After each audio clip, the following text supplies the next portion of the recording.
আসসালামু আলাইকুম ওরহমতুল্লাহি ওবারাকাতুহু। প্রিয় দর্শক, সবাই কেমন আছেন? আশা করি ভালো আছেন। আমি আলহামদুলিল্লাহ ভালো আছি আপনাদের দোয়ায়।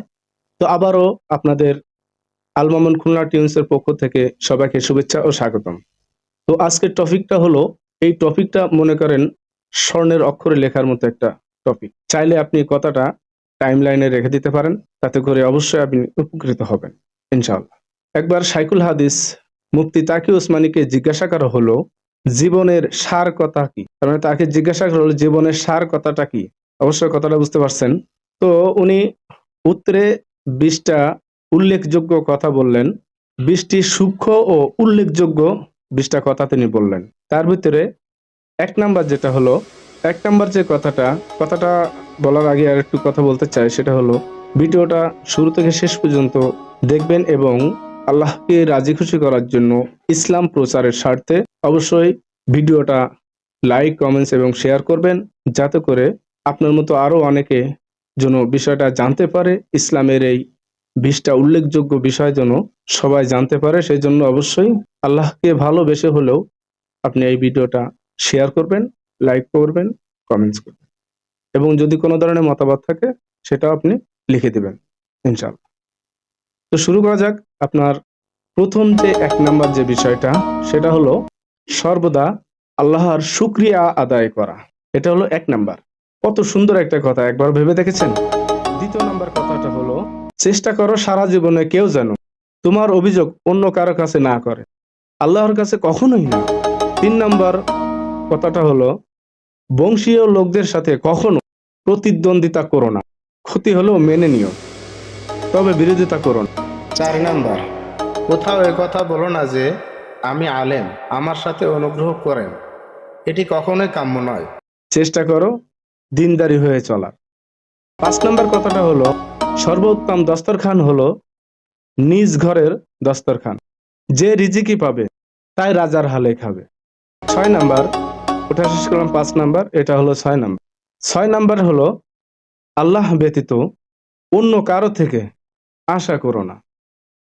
7 নাম্বার হলো, প্রত্যেক আগামী দিনে পরিশ্রম বৃদ্ধি করো। ঠিক যেমনটা বলছিলাম, যে কোনো কাজ Please subscribe my আপনাকে channel, আজকে যেটা Al করছেন Mamoon আগামী Khulna দিন আরেকটু Tunes. বাড়াই করতে হবে। 8 নাম্বার হলো, বিত্তশালী এবং অহংকারী ব্যক্তি থেকে দূরে থাকাই শ্রেয়।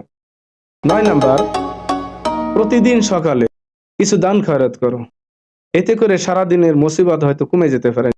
আর সন্ধ্যায় ইস্তেগফার পাঠ করো বা ইস্তেগফার পাঠ করার অভ্যাস করো। 10 নাম্বার হলো, নিজের কথার ভিতরে মিষ্টতা তৈরি করো, যেন তোমার কথায় কেউ কষ্ট না পায়। কথার ভিতরে মাধুর্যতা থাকতে হবে, তাহলে মানুষ কষ্ট কম পাবে। 11 নাম্বার, উচ্চ স্বরে কথা বলো না, এমনকি ছোট বাচ্চাদের সাথেও না। 12 নাম্বার হলো, যে জায়গা থেকে তোমার রিজিক তৈরি হচ্ছে বা রিজিকের ব্যবস্থা হচ্ছে, সেই জায়গাকে মনে প্রাণে ভালোবাসো। যেমন সম্মান করবে তেমন রিজিক পাবে। কথাটা কিন্তু অতি মূল্যবান বিষয়, যেটা আমরা অনেকে বুঝি না। আল্লাহ পাক বুঝার তৌফিক দান করুন। 13 নাম্বার বিষয়টা হলো, চেষ্টা করো সারা জীবনে সফল মানুষদের সাথে উঠা বসা করার, দেখবে একদিন তুমিও তাদের অন্তর্ভুক্ত হবে ইনশাআল্লাহ।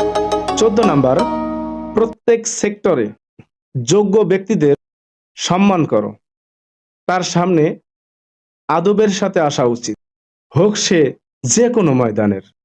15 নাম্বার হলো, পিতা মাতা, শিক্ষক ও আত্মীয় স্বজনদের সাথে যেমন উত্তম আচরণ করবে তেমন রিজিক পাবে।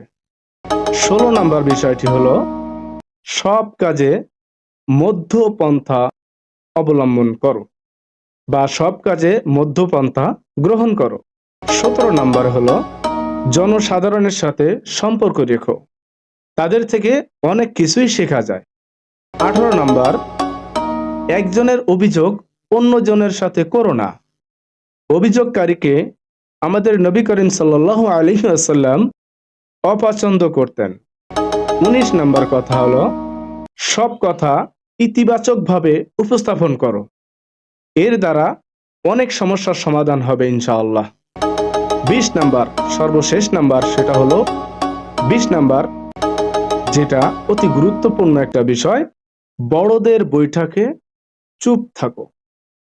বড়দের বৈঠকে চুপ থাকো, এতে করে সম্মান পাবে, সেই সাথে সাথে আল্লাহ পাক আপনাকে আপনার রিজিক বৃদ্ধি করে দিতে পারে।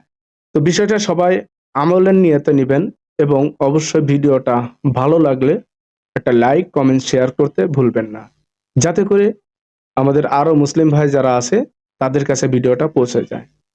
তো সবাই সুস্থ থাকুন, ভালো থাকুন। Please subscribe my channel, ওয়া রাহমাতুল্লাহি Al Mamoon ওয়া Corner বারাকাতুহু। Tunes.